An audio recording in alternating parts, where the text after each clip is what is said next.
नमस्कार दोस्तों, आप सबके YouTube चैनल में आप सबका स्वागत है। दोस्तों, आज हम लोग 2002 में जून के महीने में जो UGC नेट का पेपर हुआ था उसे करेंगे। तो दोस्तों आइए बिना समय गंवाए वीडियो को शुरू करते हैं। सबसे पहला प्रश्न आपके लिए है कि अंतरिक्ष स्थानीय देवता कौन है। देखिए दोस्तों, इसमें विष्णु और सवित्री ये दो देवता ऐसे हैं जो कि द्युस्थानीय देवता हैं। अग्नि जो है वह पृथ्वी स्थानीय है और इंद्र देवता ऐसे हैं भाई जो कि अंतरिक्ष स्थानीय हैं। दोस्तों यहाँ पर एक बात मैं आपको और बता देता हूँ, इंद्र के साथ रुद्र भी ऐसे देव हैं जिनका स्थान है अंतरिक्ष। उसके बाद दूसरा प्रश्न आपके सामने है, कवि क्रतु यह किस देवता की उपाधि है। दोस्तों यह है अग्निदेव की। ऐसे अग्निर्होता कवि क्रतु, वहाँ पर इस सूक्त में यह उपाधि इनको दी गई है। उसके बाद आपसे पूछ रहे हैं भाई नवम मंडल के देवता कौन है। दोस्तों याद रखिएगा, नौवें मंडल के जो स्पेशल देव हैं वे हैं सोम। सोम ही ऐसे देवता हैं जो नौवें मंडल में हैं और नौवें मंडल का कोई एक भी ऋषि दोस्तों नहीं है। एक बात और बता रहा हूँ, नौवें मंडल को पवमान मंडल के नाम से भी जाना जाता है। उसके बाद है भाई मैत्रायणी शाखा किस वेद से संबंध रखती है। दोस्तों याद रखिएगा, मैत्रायणी शाखा का संबंध है कृष्ण यजुर्वेद से। शतपथ ब्राह्मण किससे संबंध रखता है। दोस्तों शतपथ ब्राह्मण का जो संबंध है उसका संबंध है यजुर्वेद से, और शतपथ इसको इसलिए भी कहते हैं क्योंकि इसमें 100 अध्याय हैं। दोस्तों अगला प्रश्न है आपका, केन उपनिषद का संबंध किससे है। दोस्तों केन उपनिषद का संबंध है सामवेद से, और सामवेद का एक उपनिषद और भी है जिसको आप लोग जानते हैं, छांदोग्य उपनिषद। उसके बाद यह प्रश्न तो बहुत ही प्रचलित है, कई बार पूछा भी गया है कि यम यमी संवाद सूक्त किस वेद में है। दोस्तों याद रखिएगा, बार बार मैं इस बात को बोलता हूँ, जितने भी संवाद सूक्त हैं सारे के सारे हमारे ऋग्वेद में प्राप्त होते हैं। तो इसका उत्तर भी हो जाएगा ऋग्वेद। बाल गंगाधर तिलक के अनुसार ऋग्वेद का समय क्या है। दोस्तों बताइए इसका उत्तर क्या होगा। ये तो पिछली बार भी प्रश्न आया था, हमने वहाँ पर इसको बताया था। बिल्कुल ध्यान से इसका उत्तर आप दे सकते हैं। जो 1200 BC है वह तो मैक्स मुलर के अनुसार है, और 6000 जो BC है वह बाल गंगाधर तिलक के अनुसार है। उसके बाद बोलते हैं निरुक्त किसका अंग है। दोस्तों जानते हो, अंग की बात की है तो ये सारे वेद के अंग हैं, शिक्षा, कल्प, व्याकरण, निरुक्त, छंद और ज्योतिष। तो ये हो जाएगा वेद का। सांख्य के अनुसार कितने प्रमाण हैं। दोस्तों आपको यह पता होगा कि सांख्य 3 प्रमाण मानता है, दृष्टम, अनुमानम, आप्तवचनम।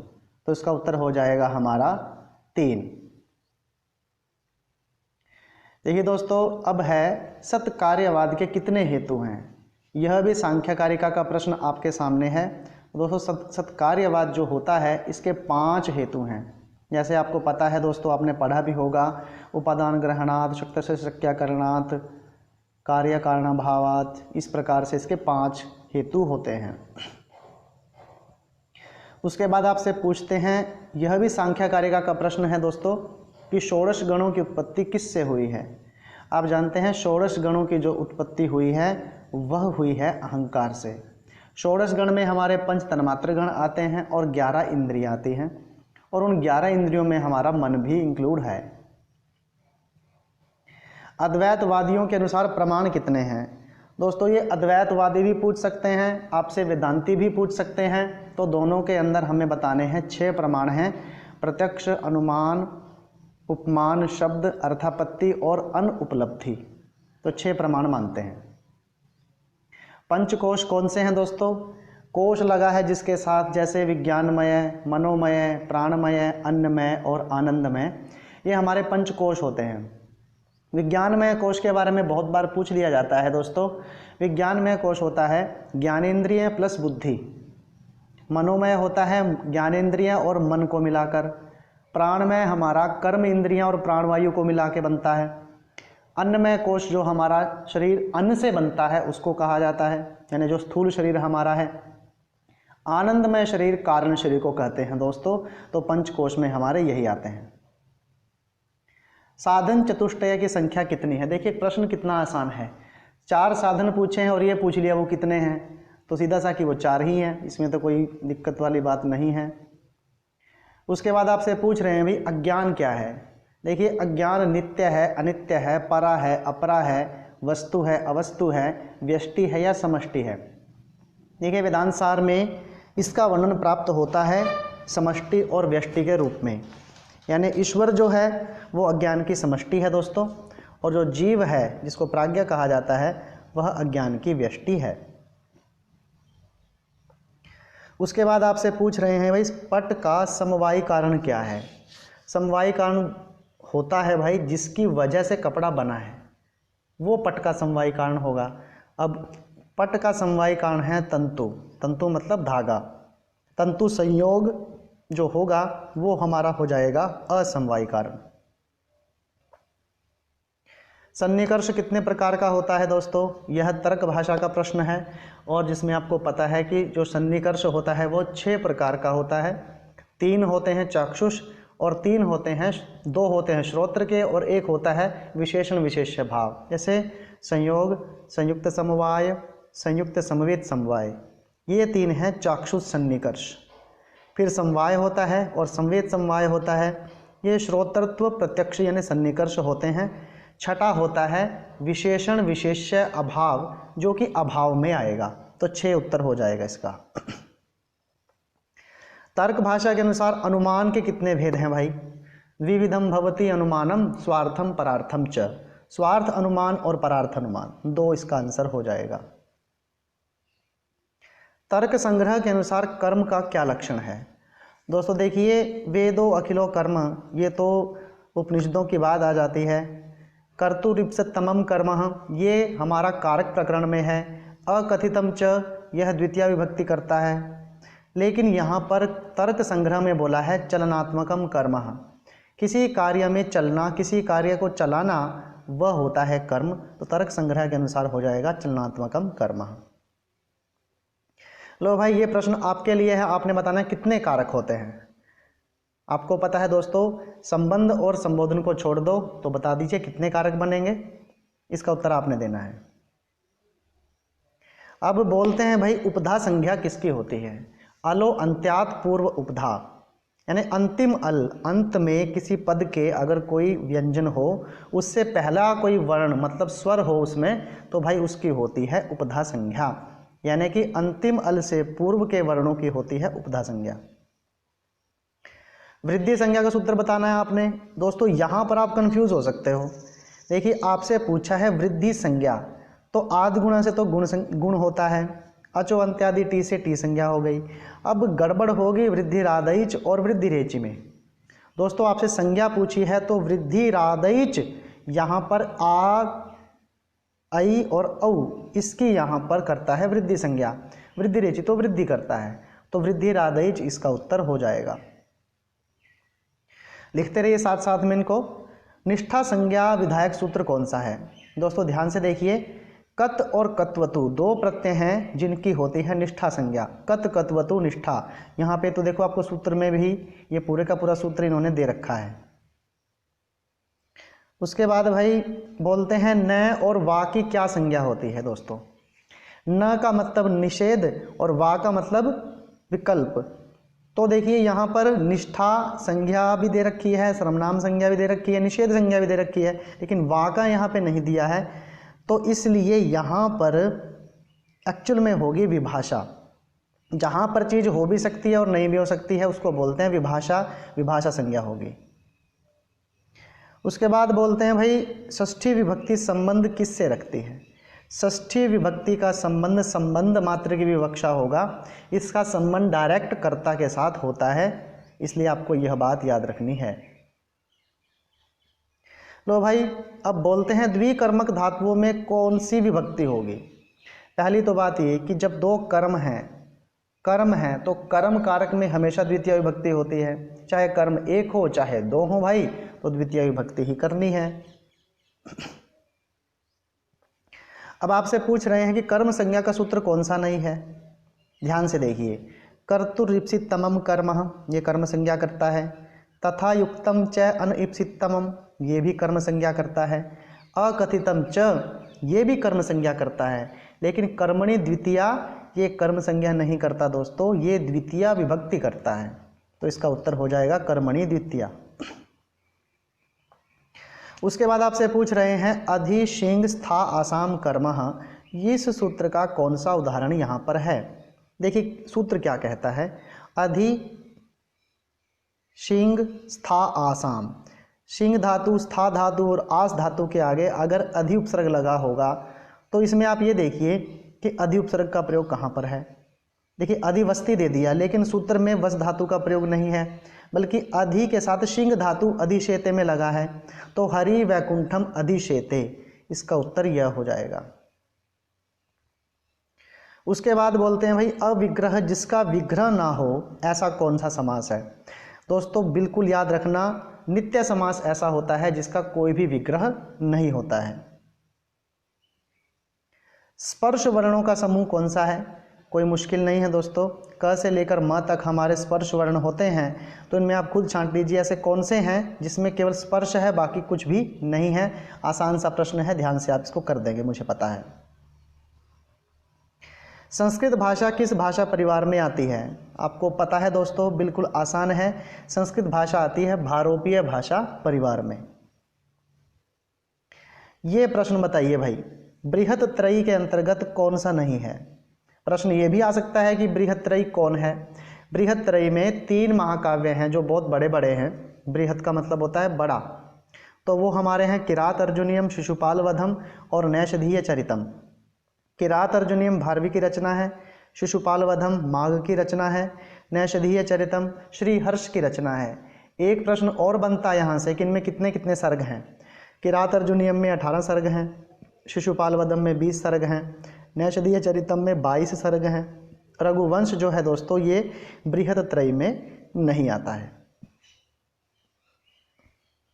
बताइए दोस्तों रत्नावली के रचयिता कौन है, आसान सा प्रश्न दिया है बिल्कुल आपको। तो इसके दोस्तों जो राइटर हैं वे हैं हर्षवर्धन, जो कि स्थानेश्वर के राजा थे। पद लालित्य के लिए कौन प्रसिद्ध है। उपमा कालिदासस्य भारवेरर्थ गौरवम दंडिनः पदलालित्यम मागे संति त्रयो गुणाः। ये बात याद रखिए, इसमें 4 प्रश्न हैं। उपमा कालिदासस्य भारवेरर्थ गौरवम दंडिनः पदलालित्यम मागे संति त्रयो गुणाः। तो इसका उत्तर हो जाएगा दंडी। लो भाई ये बताओ, रुमन्यवान पात्र का वर्णन है। यहाँ पे रुमन्यवान पर्वत की बात नहीं की है, बल्कि रुमन्यवान पात्र का जो वर्णन है उसका वर्णन मिलेगा आपको स्वप्नवासवदत्तम में। एक पात्र प्रयोजित रचना बतानी है आपने, कौन सी है। दोस्तों आपको पता है एक पात्र किस में होता है, भाण ऐसा होता है जिसमें एक ही पात्र होता है।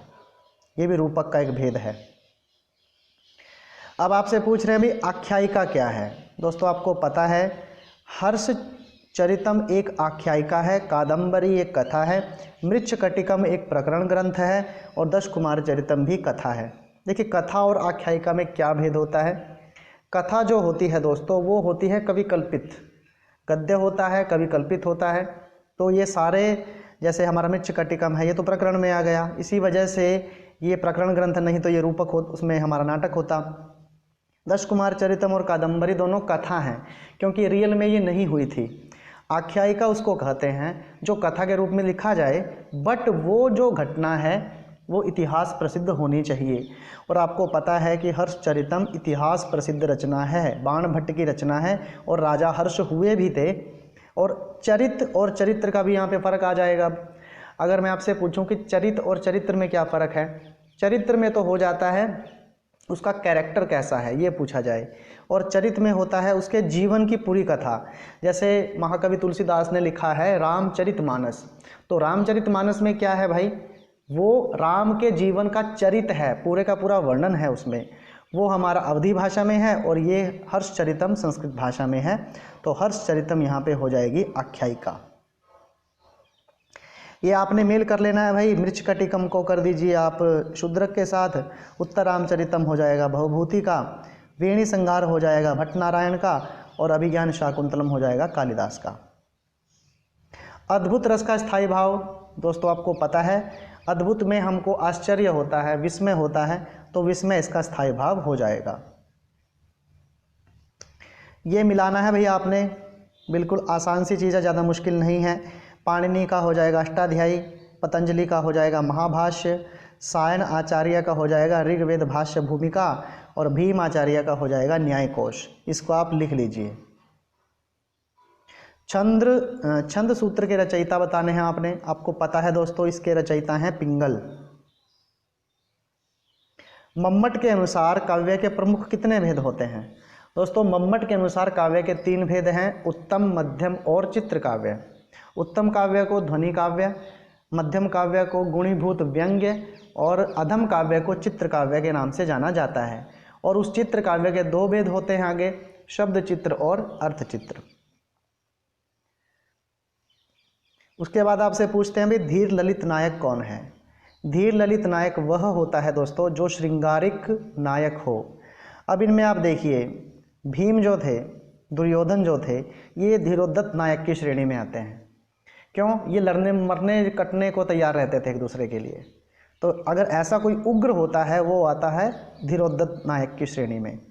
राम थे भाई, वो धीरोदात्त नायक थे, ठीक है, और सबसे श्रेष्ठ यही नायक माना जाता है। और जो उदयन है भाई वो तो श्रृंगारिक है, तो इसलिए वो हो जाएगा धीर ललित नायक।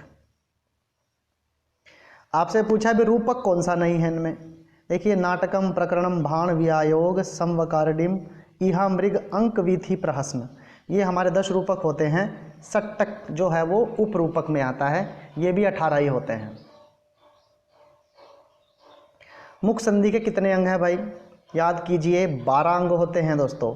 हमारी 5 संधि हैं, मुख, प्रतिमुख, गर्भ, विमर्श और निर्वहन। ये 10 रूपक के अनुसार हैं और इनको याद करने का तरीका यही है। और इनके जो भेद अगर आपसे कोई पूछे तो ऐसे याद कीजिए, 12 13 12 13 14। क्या बोला है मैंने? 12 13 12 13 14, इसलिए इसका हो जाएगा 12। शिशुपाल वधम महाकाव्य में प्रमुख रस कौन सा है? कोई मुश्किल नहीं है, आप जानते हैं, इसमें वीर रस है। रघुवंश महाकाव्य का पात्र नहीं है। अब रघुवंश में राम का पूरा जो रघु का वंश है वह चलेगा भाई, राम भी थे, दिलीप भी थे, लक्ष्मण भी थे। महाभारत का पात्र इसमें भीम नहीं है। संकेत ग्रहण के साधन कितने हैं दोस्तों? देखिए, आपने पढ़ा भी होगा, संकेतो गृह्यते जातो गुण द्रव्य क्रियासुच। 4 होते हैं, जाति, गुण, क्रिया, यदृच्छा। तो इसका आंसर हो जाएगा 4। उसके बाद भाई आपसे पूछ रहे हैं कि मृच्छकटिकम नाटक में विदूषक का नाम क्या है? दोस्तों इसका उत्तर है मैत्रेय। वसंतक जो है स्वप्नवासुदत्तम में है, माधव्य जो है वो अभिज्ञान शाकुंतलम में है। दोस्तों अब हमने 2002 में आया हुआ जून में जो पेपर था वह कर लिया है। आशा करता हूँ आपको यह वीडियो पसंद आई होगी। कुछ क्वेश्चन आपके लिए बहुत आसान भी होंगे, इसमें कुछ टिपिकल भी रहे होंगे, लेकिन मुझे लगता नहीं है कि इसमें कोई टिपिकल था। फिर भी अगर आपको किसी प्रश्न का उत्तर पूछना है तो कमेंट बॉक्स में अपने प्रश्नों के उत्तर आप पूछ सकते हैं। पेपर का टाइम कम है, इसलिए रिवीजन में आप लग जाइए। अब वीडियो को लाइक कीजिए दोस्तों, शेयर कीजिए और चैनल को सब्सक्राइब ज़रूर कीजिए। ये 2002 का पेपर है, इससे पहले के पेपर मैंने सभी बना के रख रखे हैं अपने चैनल पर, वहाँ से आप देख सकते हैं। और अभी आगे 2019 तक के जितने पेपर होंगे वो सारे के सारे इस चैनल पर आपको उपलब्ध होंगे। तो इसलिए प्लीज़ दोस्तों चैनल से जुड़े रहें और वीडियो को लाइक कीजिए, शेयर कीजिए। और वीडियो देखने के लिए आपका बहुत बहुत धन्यवाद।